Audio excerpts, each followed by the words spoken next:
Morning. Yes, sir. Our today's guest speaker is Mr. Samson Orneus, a man of many accomplishments. So how are you doing, Mr. Samson? I'm good. How are you, buddy? I'm doing good. All right. First, I would like to thank you guys for inviting me here. It's always a pleasure to share what I know, with people, especially when it comes to the youth. I guess God just have the purpose for me, just for the young people mostly. I like I like teaching. I like really tell people how to level themselves up. But when it comes to young people, it's like this is my thing. Yeah, I'm just unstopping. Right. And as you know, so my name is Samson Orneus, and believe it or not, I'm from Haiti. I was born in Haiti. I live in Haiti for 19 years. Yeah, 19 years. Believe it or not, on my 19 years in Haiti, I did accomplish some stuff, even though I was so young. So I came from a family that was very poor, with no name. I was gonna say, well, that kind of goes to our first question. Yeah. You were there for 19 years. What age do you believe you established a disciplined mindset? When it comes to to mindset, discipline, I think that's something I was just born like that. So since I can remember that, I always have a mindset for accomplishment of whatever that I can see. So even going to school, I was the one. I was like old enough to see that I need to be in school, because I was very small. So my dad was thinking like, I was too small for school, because we was in province, we wasn't in the big city and stuff like that. So he was like, I guess he was waiting for me to get like, not like older, because I was over the age to be in school, but I wasn't in school. So I decided that I want to go to school. So that's how my mind always set, that I see something. Whenever I see something, hey, if I see it's good, I want to do it. I want to do it. So the mindset, as I can remember, I always have like a mindset that's set for accomplishment. Okay? So the thing that I was looking is my parents. I look in the community and I see who's doing well, who's not doing. And I saw my parent and doing great. So my grandma on my mom's side, she was doing pretty good. So my dad was a vagabond. So it was like womanizer. So he was just having fun. And then everything that my grandma has with my mom, stuff like that, he just wastes them up. So, which is, would say, in my family, as a young man growing up, so I was always the leader. So, per se, that's what I'm saying, like, from very young age, my mind was set, because I was controlling. And in this place that I go, even though my older brother was bigger than me, people thinking that I was older, because I was more mature. So when we was like early teen, talking to girls, I'd be the one that would be open talking to girls. My older brother, he would not be talking to girls. He's scared or don't know how. So all that. But in the household, I was in charge. Yeah, I was in charge. And then you said you were in Haiti for 19 years. So during the 19 years, how did you hear about the opportunity to come to the United States? Well, I didn't know anything about the United States. But what I know was Haiti is either I position myself to survive there, or I have to go somewhere else. But I didn't know that United States is a place to go for the opportunity. So I didn't know that different at a very young age. Until I get a little older, like around 15. And then there was a guy who married to, who was not from my area, but who married to a woman from my area. And then he was talking about the United States. So he lived over there and he came to visit. So he was talking about how the life was in the United States. From that, my mind was start thinking about the United States. About 15 years old. Yeah. So at 15, you heard about the United States and got you interested. How did the opportunity come for you to actually travel there? Well, first of all, what it took for somebody to come to the United States, I would never think I could make it to the United States. Mm. I was always looking like I'll probably be able to go to some country, but not the United States, because that's one of the countries that is hard for anybody to really plan to come to it. Okay, so as my family was very poor, so there is no money we have that I would be thinking like I could get a visa, I could get something. I didn't have any family that was outside the country except when I was like 10. One of my uncle moved to Guyana. That's that like little country, Guyana. Mm-hmm. Yeah, it's a little country like part of France. Okay. France control that, the French territory. So he went there. So he pretty much, the family was so poor, so they had to sell everything they have, even like my grandpa land. So you have to go to somebody who have money. So to get money, it's like a punch out. So you get money. So it's like you put your document to that guy. So if you don't pay by the time, then he will come and get that land. Mm. So that's pretty much, if I don't put you know, from Haiti, you know what they call, like, what you call it here? It's like you lease lease a property. Yeah, lease a property. But it wasn't like that. It's like you put a lien on the property. It's like put a lien, but put a lien is like when if I owe you, then you go put a lien on it. But it wasn't like that. It was the mindset like a pawn shop. So you got something, and then you take the paperwork, like you got your car, you take the title to a pawn shop. Okay, and then you said, okay, you want that much money. Now, if you said you pay that money in 1 year, and when 1 year come, you better come with that money, otherwise, then the pawn shop won't put a lien on your vehicle. Yeah. So that's what they had to do for my uncle. So kind of like collateral, like. Yeah, it's like collateral. You know what I'm saying? But pretty much the way you look at it is just like the way pawn shop work. Mm-hmm. So I'm saying, but they wasn't put a lien yet. Then they end up putting a lien on those property because the guy left and never sent any money back. So grandpa end up lost his properties. Mm. So my dad had to pretty much get some little bit money together. My dad had to put some money together, so really to kind of like buy the property back from this guy. So that's how bad it was. So that's the only guy we have outside. Mm. And he don't even communicate with us, so we don't even have to tell you to support him. So there's no way I was thinking about like going to any great country because my parents didn't have any money. You know what I'm saying? Mm-hmm. But as opportunity come, like I'm a guy who always looking for opportunities.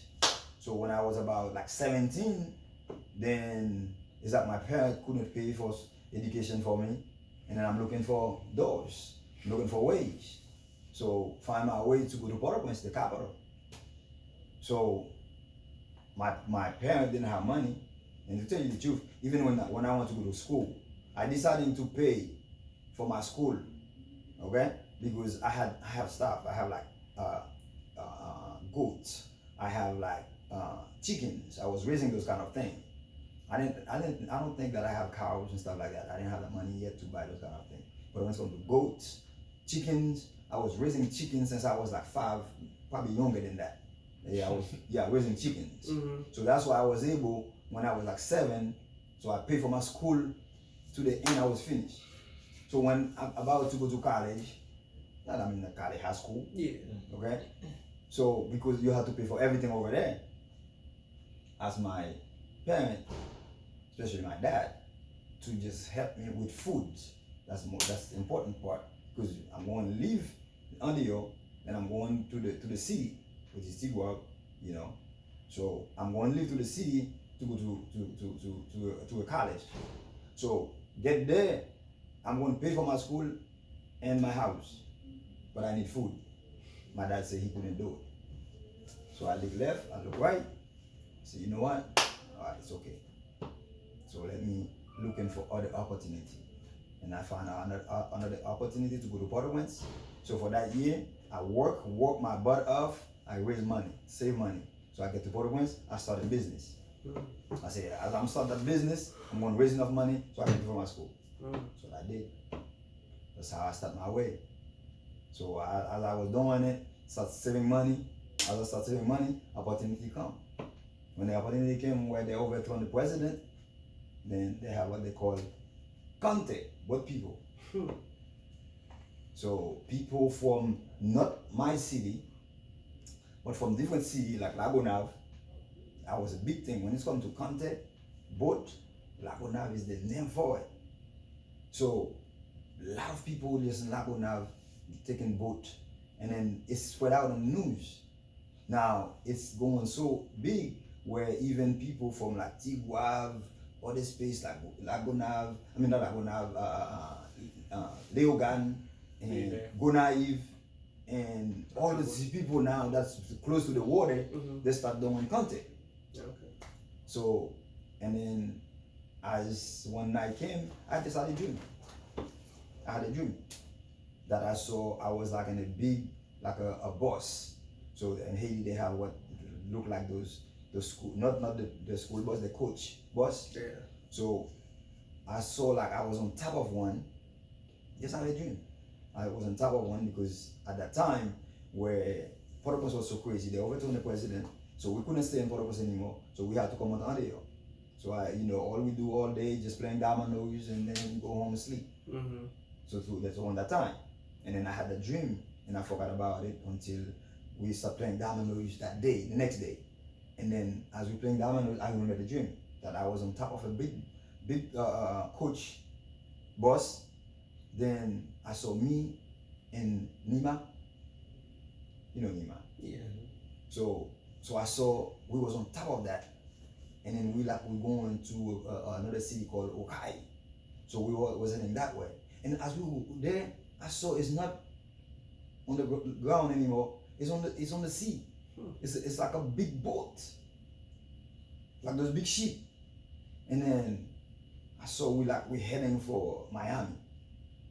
And then in the same dream, then I saw it was like those big lights that we were about to get to Miami. And I woke up in that dream. So then, as you know, I can remember the next day, and I was playing domino later on. I told Numa, this is the dream that I saw. I saw you and I was there, da da da da da da. And then we have that joke. The money happy my morning, right? So we have this kind of joke. Yeah. So then that continue playing dominoes and forget all about it, and then we continue. Days go by. Then as time going by, because I was doing business in Port-au-Prince, so I got we were selling stuff like people owe us money. So you buying stuff from us, and then next month you pay. So pretty much we were doing that kind of business. Right. So because of the situation, people didn't get paid, so they couldn't pay us. So as things go down less slowly, where there wasn't like a lot of shooting anymore. So I went to Port-au-Prince to see if I can get some money. I spent 3 days in Port-au-Prince. When I came back home, I didn't find Numa. I said, where's Numa? They say Numa went to another city to talk to people about the boat they organized in that city. Really? Now I'm processing that dream. So soon Numa came, I said, Numa, listen, you remember that dream, man? So put my name on the top. That's how I started. And then, believe it or not, when it started, the day that we left, I was in charge. I was the youngest one. Everybody was older. So I was the youngest one. I was in charge. So we go to the place called Miragwan. That's where they organize that content. Okay, the boat. So when we get there, and they say we're gonna leave in the afternoon. Okay, I say all right, cool. Well, who's receiving the money? They say so and so. I say, well, we're not going to pay now because if it's going to start in the afternoon, so when we're about to get loaded, then we pay. Everybody are good with me. So that's how we started it. One of the guys said, yeah, I'm going to pay the money. I said, go ahead. And I left them. I went to my mom, who was selling stuff, because I didn't have enough money. So I'm trying to get money for my pocket. So because I have my mom to send like some beans for me, because I was raising beans, even though I was a Port-au-Prince, I was still doing gardening on the. I was still a farmer, because my dad was a farmer. So I bought my land when I was 14, 15, somewhere there. I bought my first land. And as I was in Port-au-Prince, so I had people to really work on it for me. So doing that, when I want to travel, I have my mom selling stuff for me, so I can have money in my pocket. So I left them, I went with my mom. When I came back, they said we wouldn't leave around at 1 o'clock. So around like 12 something, I came back. When I came back, I didn't see nobody. That's what happened. They say, well, something happened, so they give everybody left. So even the guy that gave his money, it was a struggle for him to get his money back, because they didn't want to give him his money back. And they said, and he was right. But I don't see my guys. All the folks that came with me, Nima and other people like Timothy, Excella, I didn't see none.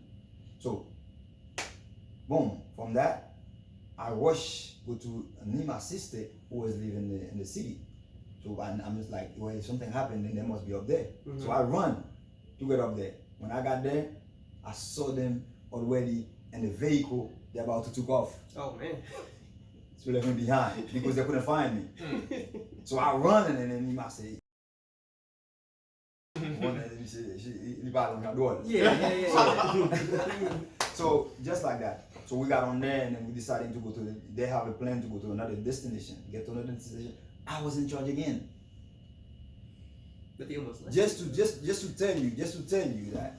So my mind always set, and I have that call. So my call is to lead. My call is to lead. So wherever I'm at, I'm a leader. I'm always a leader. So whether I choose to, or I got chosen to be a leader, to be in charge. As I get in the car, believe it or not, it was like about 25 people, between the people that came from the same city with me and people who didn't know. So these people who was planning to go, and they find out there's a problem there, and then so I didn't have time to go to all the details what the problem was. So then move on to the different city. As I get in the car, and I just like, guys, listen, I have a plan. They say, what is it? I said, we was paying $200 Haitian money for the trip. I said, now, since we're going to another place, how about we take $50 from the $200, put it aside, and then when we get there, we just told them all we have is $150. So that we have $50 extra from spend money. Okay?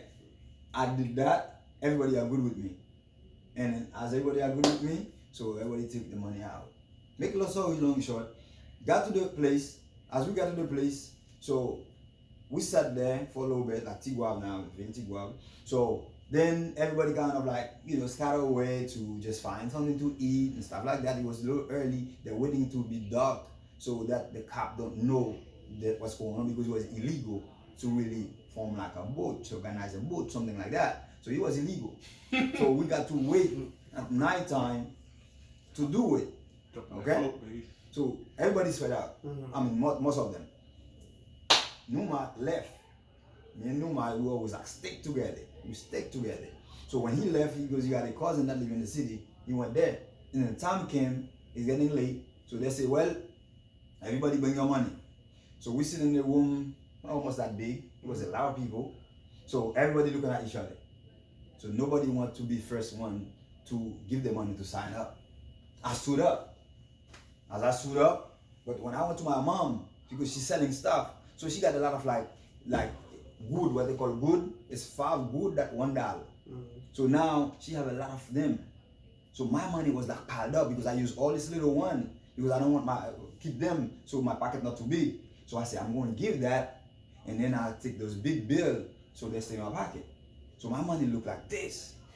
So as I went to sign up, the guy said, "Ooh, that's a lot of money. Is it for everybody?" I said, "No, it's just for 2 of us. It's only $150. But it looked big." Now I said it's for 2, but it was for myself. But my mind was processed so quick. when he says that's a lot of money, if it's for everybody, my mouth is just like, just say it's for two. And then he said, you good. So from that, he said like, okay. So he took the money and he counted. He said, you don't even have money for yourself. How you say that that's for two? I said, my friend, that's all we got.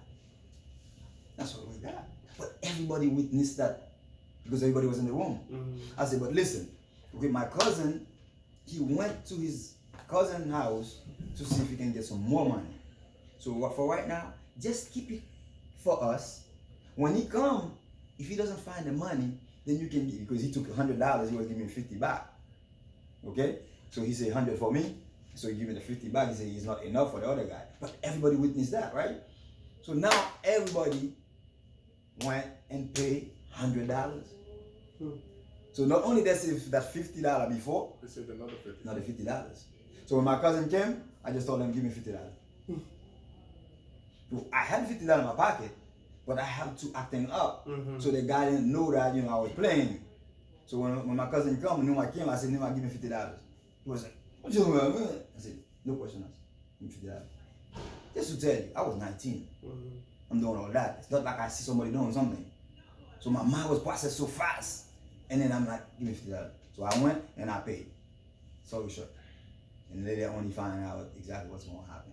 But just to tell you that leadership is not about age. Okay? Leadership is not about how much education that you have. Leadership is this mindset. You have to be set your mind that, yes, I'm in charge. No matter how many people in front of you, no matter how many people that you're leading, even if you're leading yourself, consider yourself as a leader. What you're doing, I'm in charge. So, because if you're doing something for yourself, there's nobody going to guide you. Nobody going to tell you what to do. So if you don't have the mindset to really motivate yourself, who going to motivate you? So every time you want something, you want, let's leave, you know what, no. You have to be able, if you're doing something, no matter what it is, to motivate yourself to move on. I know my story is long. Oh, yeah. So if I had to really talk about myself, my life, I would spend like the whole week or a month to tell you about what I went through. But this is just a little piece for that to come to the United States. Okay. Yeah. And just moving on, so when you came to the States, it wasn't easy for you because you really had no family. How easy, well, it wasn't easy, like how soon did you settle in the United States? How was it like simple? Was it simple for you to get adjusted to the customs here, or did it take some time to understand what were you doing in the United States? Well, did it take me a lot of time? No, it didn't take me a lot of time. Was it hard? Yes, it was hard and scary. It was very scary. Okay? It was very scary. From day one, it was very scary. Okay? Left home, it was scary. But because I've been taking action, so I'm just always risky to take action. So when I came here, it's something my mind already set that I want to do. So when I came here, I didn't expect anybody going to give me anything. So I just have to find my way. So one of the good things that I had was, when I tell you about when I was 15 or 16, somewhere that guy was talking about Florida, Miami, his life in Miami, is that he was telling how people living in Miami for the Haitian, that's why Haitian. So because I was young and from school, and then when I get to Miami, the mindset, he said that Haitian, the only thing they do in Miami is working in the farm or working in the restaurant doing dishwashing. So when I came, I said, well, I knew that I do a little bit of farm when I'm in school. But come to this country to go doing farming the way he was explaining, that people have bags going going to like orange tree to get orange, going to like tomato, watermelons. I said, man, at that age, can I do that? I said, no, I'm not going to do that. So I said, restaurant. He's talking about this restaurant have a chemistry that they put in the water that really destroy your nail and stuff like that. I said, dang, I cannot do that either. So I said, you know what? I'm not going to stay in Miami. So as I was there, the day that I came, and then, or before I came, I said, if I make it, then I'm not going to stay in Miami. I myself. So when I got to Miami, I said, I'm not going to stay there. So people come, try to take you, to give you a place to stay, go to their house, especially women who didn't have a man. So they took advantage of that to try to get men. So when you come to the house, of course, you don't speak the language, you don't know the system. They won't do whatever they want to do with you. But as I have my mindset, I ain't going none of that. I just stay in the hotel where they put us. So that's the mindset that I had, where it wasn't easy. Then, yes, because I didn't want to stay in Florida, so they had to find a sponsorship for me to come to Maryland, because I was looking for a place for job. So they have to find different states for group of people, because there was so many of us. Then, yes, that's how I came to Maryland. Find a sponsor, come to Maryland. So I stayed in this in the facility that was in Westminster, Maryland. It's like by Frederick, Maryland. It's a little town that close by there. But it's like a retirement facilities where they got old people stay there. So there was, accommodate us to stay there, but it was just two of us at that time. It was me and one of the other guy. I didn't know that guy. So we was roommate. We stayed in that room together. So trying to find where to go. They didn't know where to go. They didn't know anybody. So they had to find a place for us. Then they find a guy with Haitian pastor, so-called pastor, in Salisbury, to really sponsor, to help, not to sponsor, because they already sponsorship that. So they're just to find a place for us to stay, and then to find a job for us. So that's what happened. So when we came here, we find that guy, make story long short. Then when we got here, it was 10 o'clock at night, and we spent about 2 months over there. So then we came to Salisbury. When we came to Salisbury, so that guy at about 10 o'clock put us in a room. He went a little room they give him money. They give him money to buy us like a bicycle to start, and then to find us a place to pay for like a couple months so we can go by. And then he took his money, he went to a Haitian place. So he went like a little room for us. No bed, no mattress, no sheets, none. So he just got there. He said, guys, this is where I want to stay, and you guys men, so do what you got to do. That's how it was. So I look at the guy, his name was Sauver, and then we look at the floor, we look at ourselves. That's where we want to sleep. Cool. God was always there. The guy that he rented from give us the night, give us the place to stay on his room. So we stayed there, we slept there, and then until the morning. We find people in Salisbury that help us out, and we buy bed, we buy all that stuff, and then we move on. Like, your story is so interesting because you went through so much, and then even at an early age, you found value in education. Like, you sacrificed so much just to get the education in Haiti, and then coming over here, with what you had, you like, I still more for me to learn. But we don't have that much time. I wish we can talk more about it, but I guess we'll just continue on and skip a little bit. But my question for you right now is, why is discipline important in accomplishing objectives on this earth? Because you just accomplished so much just to get here, but why is it so important to have discipline? Like, you have to be... Well, one of the reasons that I usually... I think God made a way with me so I could be like a testimony to people, especially young people, since I was very young, and I had to go through what I went through. So when I talk to people, I don't know how to refer to a book. I don't know how to refer to people. So far, I don't know. I could just talk about myself, what I went through, because God went through so much with me. So that's why that I think I have that energy to really speak, or the way that I speak. So in order for somebody to really understand my situation, or to really appreciate what they have, it's just to take a time to really listen to my story, without travel to a third world country to see how people live, to understand what life look like. So that way, when you have the opportunity, when you set, so you know what you base on. So as far as like How was the question again? Why is discipline so Discipline. important in accomplishing objectives on this earth? Without discipline, I don't think there is any accomplishment. So no matter what you would have in place, if you don't have discipline, you ain't going nowhere.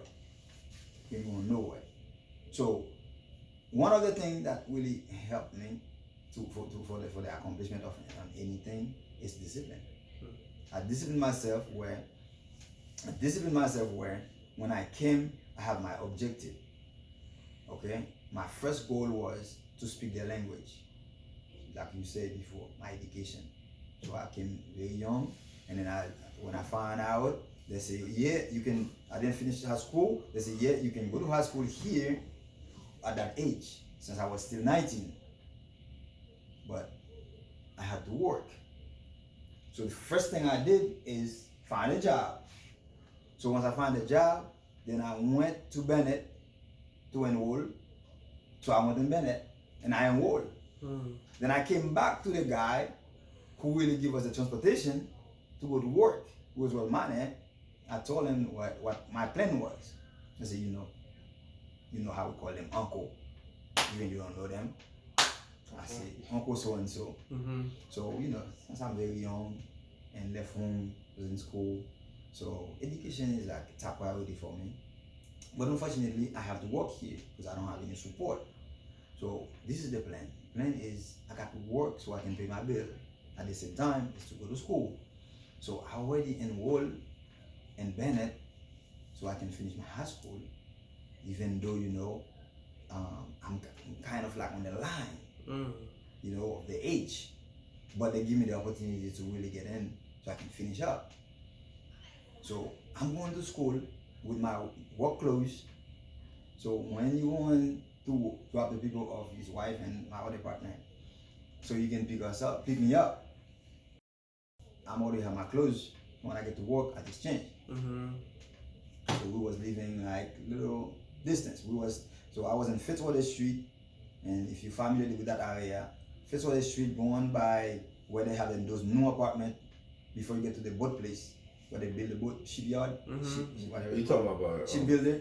Riverside Pass Purdue. When you pass Purdue, where they have like shipbuilder or something like that. The harbor. Yeah. The harbor. So just before you get there, across from the new apartment they have by the water, those apartments. I was living on those little apartments right there. So the guy was living on First Street, which is, as I stand in front of my house, I'll be looking at his house right there. He said, listen, young man. He got a deep voice. He said, listen, young man. When I came from work or when I'm here about time to leave, if you're not in my porch, in front of my house, you're not going to work. So he didn't have to tell me anything. He always told me that he would not even come to my house if I'm not there. He would not even from his house to turn and to blow his horn for me to like come to him. So he would just take off, forget me. Man. Now I have to reset my mind to see how I'm gonna make it. I say, dang, it's crazy. Say, soon I pass 19, then no more chance. So I said, okay, forget it. It's all right. I have to work. I have to pay my bills. Education always there. I'm ready to do my education later. So that's the mindset. That's the discipline. If I didn't have the discipline to really have a mindset, I would just school is priority. So I'm going to school. So I would say, forget job, whatever it is, then I would end up sleeping in the street, find somebody maybe, if they have a good heart, take me. So my achievement, it was like, with the discipline, with the mindset, with the goal in place. That's what really kept me going when I come across an obstacle. So that don't hold me back because I have a destination. So I know where I'm heading. It's pretty much how you could see my accomplishment today, my achievement is based on discipline that I had from the young age. That's nice. Yeah. Man. So I'm gonna ask one more question, and then I want to leave a little bit of time for the guys to ask you a question and everything. So my last question is gonna be: we're in the current time now. Yeah. You are a key player for several businesses you help establish. Two Cousins Investment Property, Les Salmon Espa de Two Cousins, a dump truck operation with the Jean Charles, and income tax and accounting. How do you manage it all, Victorino? You have all these businesses that you're a part of, and then you manage it all. How do you do it? What's the secret? I know discipline is one of the keys, but what else? What keeps you moving? God. Because without God, I don't think I would have a big brain like that to really able to see so many doors open, to see so many struggle that I can really get in and help out. But because God was in my life, so He gave me that mindset, the vision, the capacity that where maybe not many people would do, not many people would see, then I'll be able to see it. So one of the things that I have very young is partner up. So I always looking like doing things together with other people, so really to make it. So from very young I can remember, even when I was going to school back home, so I caught up with my older brother where we was in the same grade. So back home, you know, we have to buy books, what we can afford. So if you can't buy books, then you have to be a good writer to take note. Because that book that we have to study, you have to borrow a book from a friend so you can write everything down, then you can go home and study. Otherwise, you got nothing to study. So we was not able to buy all the books for the class we was in. So what we did, we split it up. So I bought some, my brother bought some, because my dad wasn't there to really help us out to buy the furniture that we need for school. So because I had the mindset that I had from the very early age, so I'll always see opportunity to work together what I can accomplish. So when I come here to start business, so before I start business here, I was looking home because my mindset was still back home. I didn't really have the knowledge to see how I can start a business here yet. I didn't see doing anything here as far as besides just working. I started working here, saving money, and then go home and start business because back home I have the experience. I see how, I see what, so I feel like I'm going home. So that's why the first thing I did is I started doing business back home. So when I was working, so my first trip to Haiti is to see my mindset if it's going to work. So when I went, yes, I saw I can do something. So I started a business over there where I ship vehicles over. When I got over there, then I travel, I went over there and I sell them. But my plan was to start like a used car dealership. And then to start a business of like a warehouse of selling like construction materials. So that was the mindset. So the first thing is to start selling vehicles. Since I was here, I said, well, I can buy a vehicle here, but I need extra money so I can do what I want to do. So I started doing it. But when I got over there, things get a little crazy. So things wasn't stable over there. Still, you know, the gun, the handmade gun was just started back then. So we're talking like 98. So the handmade gun was just started back in Haiti, around 97, 97, 98. And by 99, so handguns become very popular. So everywhere you turn, I have power when I get over there, but I see all the people around me, they have guns. Not the regular guns you see here. Some Creole, you see those, right? So they have some Creole, they're handmade, they can shoot any bullet. See now if you got a 9mm, it's only shoot the bullet for 9mm. If you got a 38 caliber, it's only shoot that. Okay? If you got an M1, it's only shoot that. But the handmade one, they made them with a special thing. When you pull that trigger, and then you can fit any bullet in there. Okay? When they load it up, when they pull that piece, they can load any bullet in it. And the bullet that can destroy somebody, a little handmade gun can do that. So I'm like, man, I don't think I can do this. I said, you know what? I don't think my mind is ready for that. So, you ever seen one? Okay, so I don't think I'm ready for that. Right. Okay, I sell my vehicles at one time. So at one time I went with 10 pickup trucks. So I went and I sold them. And I sold them, I used the money, I bought land. I bought land in Haiti. And then I came back. So I didn't come back with none of the money. I left all the money in Haiti.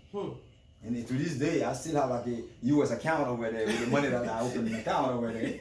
So what I do is the same way you see with the transfer. So I go to Haitian transfer. So I deposit money in it. So that way it's not to go to the point like it's dormant. If it's go dormant, then they take money out of it.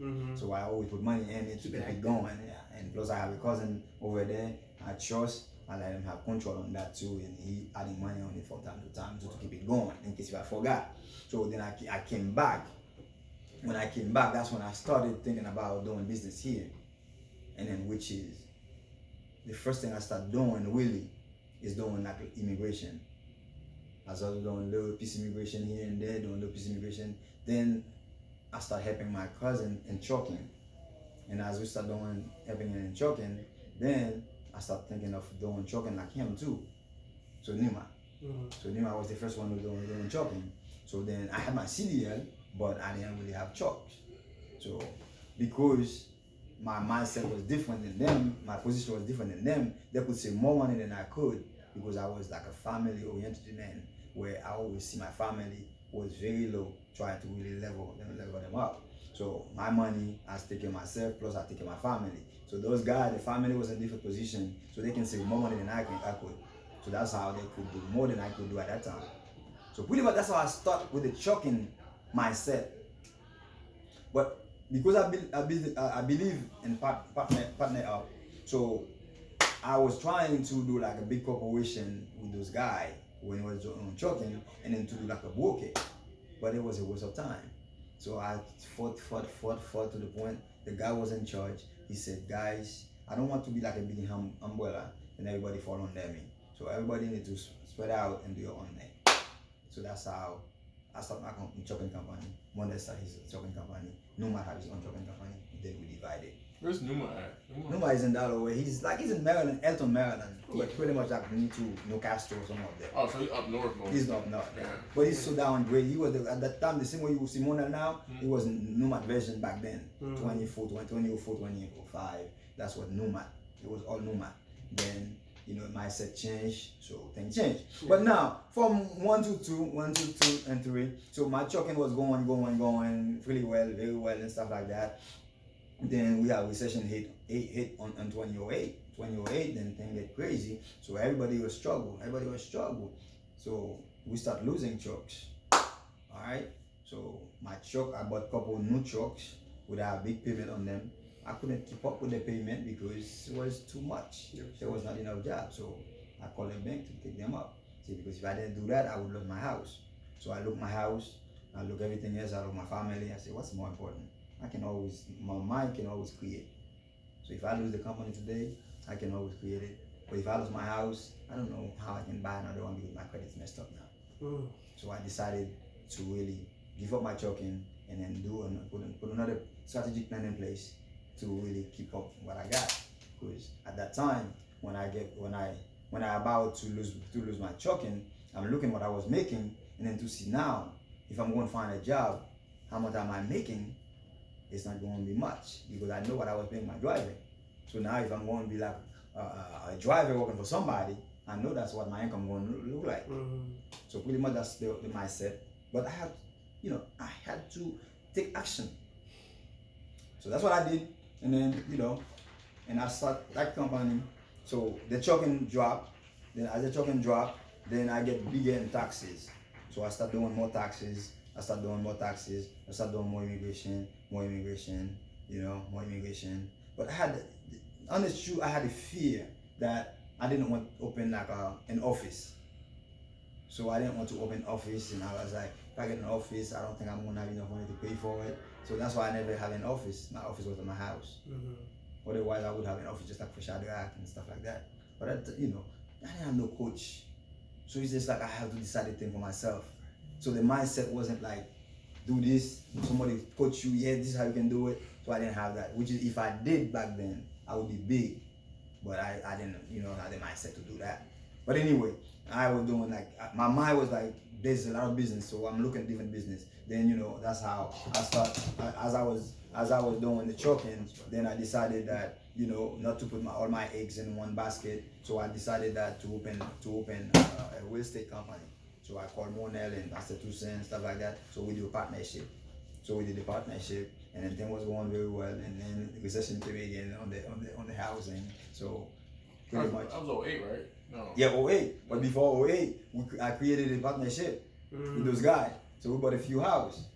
So believe it or not, Fairport House, we sold the house to Fairport. That's the first house we bought.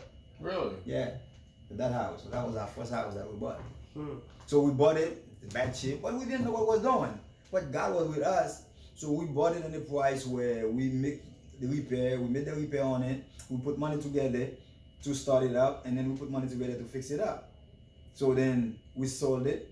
So we make a little profit. We make a little profit. We all take a little bit out. So what we spent, because we didn't have a lot of money. And then we went up. The rest of it, we went up and bought a couple more properties, but with the one price, because we didn't know what was doing. Right. So we bought the property that a homeowner would buy. We were an investor, so we should buy property that would make us money. But the property we bought, because we didn't know, we didn't have the knowledge, we didn't have a coach. So we bought house too expensive that when the market shift, we could not sell them. It was too expensive, and then we had no choice just to rent them out. So that's how we started rent. So we started that rent with that partnership, which is called Best Bud Royalty. So, but we kept it for years, and then from that, so that's how we get Two cousins. Two cousins. Two cousins is the baby. Okay. Two cousins is the baby. So pretty much it was the trucking, it was the taxes, it was the immigration. So that's the three things that I was doing. Right. Until like late, then I was like, my mind was looking a different way. Then I see that I keep fighting because my goal was to set up in trucking. So my mind was to set up in trucking until I see it's not going to happen.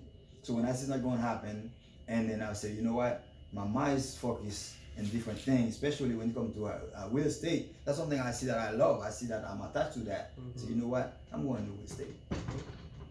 So that's how Two Cousins started. And then from that, opportunity come. So then we doing rentals. Now opportunity came again. We opened that hair salon, which is not great yet. It's not pick up yet. But I believe you just started. So. It just started, but I believe they give it time.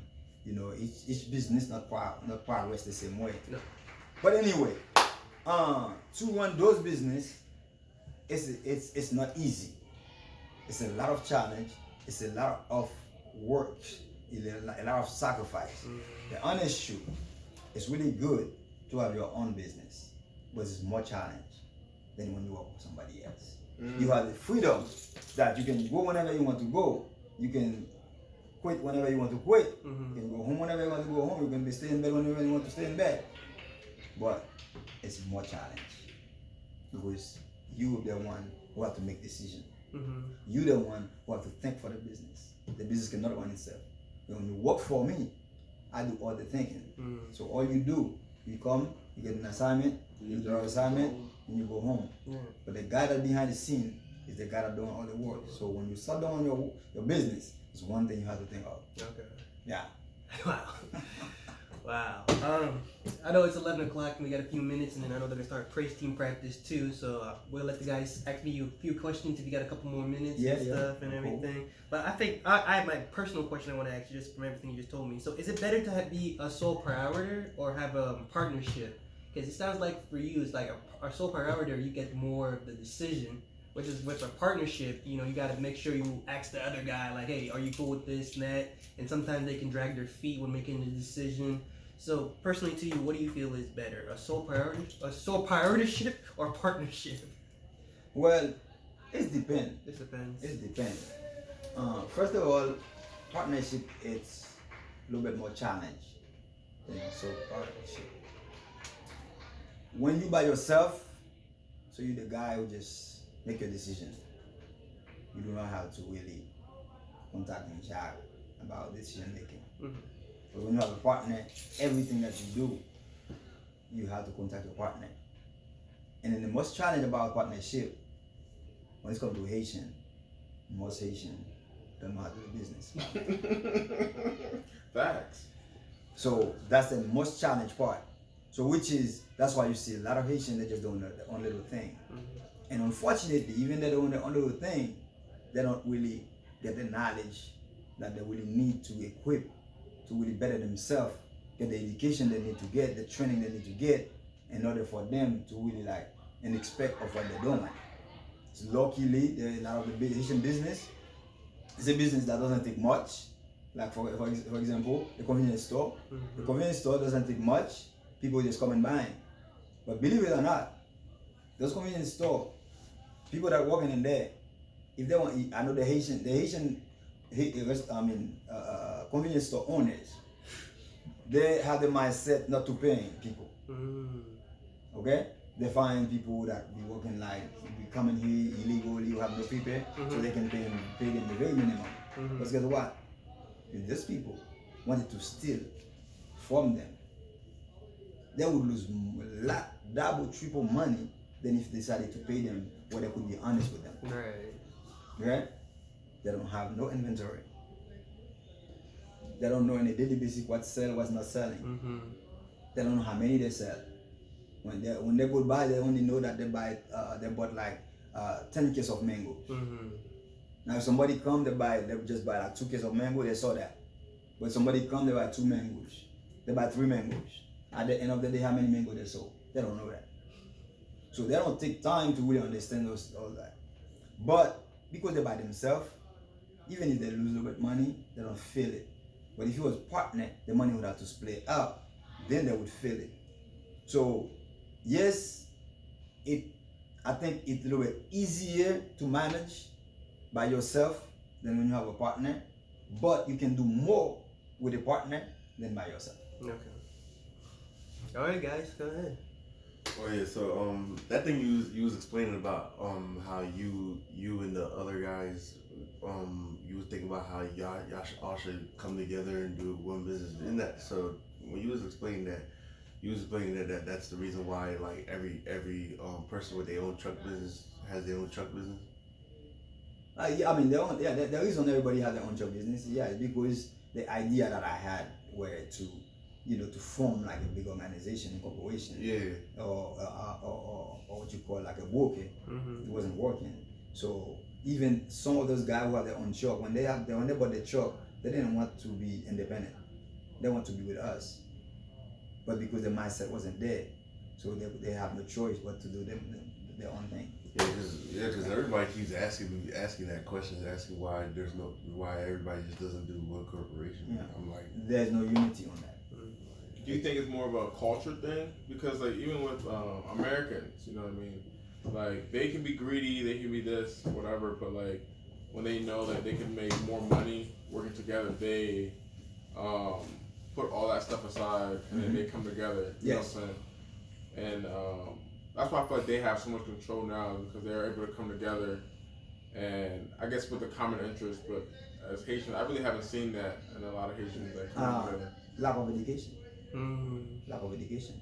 So the Haitian family, parents, okay? The Haitian, if it's not for God, you would not even think about business, really. Okay? Your parents don't talk about business. So now if your parents doing business, most of the business that the parent is doing, they ashamed of it. They don't want the kid to do the same thing. So the Haitian parent, they want you to be a doctor, a lawyer, engineer, those big titles. When they are a farmer. So they don't take time to show you how the farmer work. Okay? They are doing like those little, what you call it, like those free market thing. Mm-hmm. So they're buying stuff and then go to like a little free market and they're selling stuff, those market stuff like that. Load up the cars with all that junk. So they feel embarrassing about it to tell you about it because you're young and you're in school, which is wrong. If they was really take time to show you how that work, the same mindset would follow up with you. That principle, the way they're doing it, that would you learn it, it would really help you moving forward. The parent, they don't want to talk about money, so they don't want to see the money. So when they have the money, they're scared that you want to steal the money as a child. So they're hiding the money. So in the house, like Haiti especially, so the people have the money in the house. So they find a way under the mattress, somewhere they're hiding money. So they don't want to open the money at you to really understand. You remember like back in the day when I was doing teaching, I told you how I taught my kid about the 3 envelopes, the secret of 3 envelopes. So that's a mindset where at very young age, they understand the principle of saving, giving, and spend. That's one thing that no matter they teach you or not, you're going to spend money. You don't have to teach somebody about how to spend money. Facts. They know how to spend, but you got to teach them how to save. You have to teach them how to give. And that's why you see the church struggle. The church been out here for 20 some years, and then you raise all these kids who graduate from high school, graduate in college, now making great money. But because the church didn't teach them, now when they're making the big money, they left the church, they go to American church, or they're doing their own thing. They don't believe the church should be like a place for them to invest some money to make the church better. They don't come and support the church. Because the church fell, the mindset of the Haitian is the failure to teach young people how to do well in life. So now when we doing business, we just have to learn how to operate the business, but we didn't have the knowledge. So now if we don't have God to really open our mind to see, let me get some more education, to find your other source, not from the Haitians, then you'll be doing business just to do business. And then Jacques will tell you, with little things that we start sharing, the little thing that he start learning, those education, they cost a lot of money. Those people who's doing mentorship, doing what we're just talking about now, they charge so much money. It's insane to see the price. And some of the stuff is common sense. They're just telling you, right? They're just telling you, yeah. They charge you so much for stuff you know. You already know, like but you just really don't have the mindset to really put it together. Wow, I see. You know? So yeah. Any more questions for Frano? Kenny had a question because he's not here. He asks, when you have money in your savings account, how should you invest it, or should you keep it in the bank? Well, that's a good question, y'all. Yeah. The question you should ask yourself: what does the bank do with our money? Oh yeah, someone asked me that same question too. Lens, he asked you that question. So, what the bank do with my money? Reinvest it. That's a question you should ask yourself. So when I need money, if I go to the bank, what does the bank do? I mean, with the money, okay? So this is the thing you're looking at. The money in the bank, it would be just money for spend. It's a money that you have a plan for short term. But any money you have for a long term, okay, that money that you don't really need for a long time, that money shouldn't be in the bank.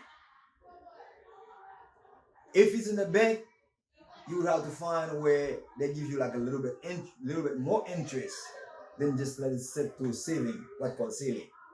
Now to do a checking where you got interest, you have to got like a lot of money on that checking in order for them to set it where they will give you a little interest, but you're limited on how many transactions that you can do on a month to have an interest in the bank.